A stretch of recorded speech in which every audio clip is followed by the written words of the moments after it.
কুরআন মধুর বাণী আমি যখনই শুনি আমার মন ভরে যায়।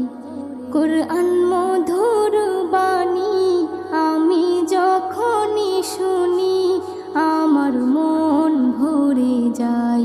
শোনো মুমিন মুসলমান, পড়ে দেখো না কুরআন, কত শান্তি পাওয়া যায়।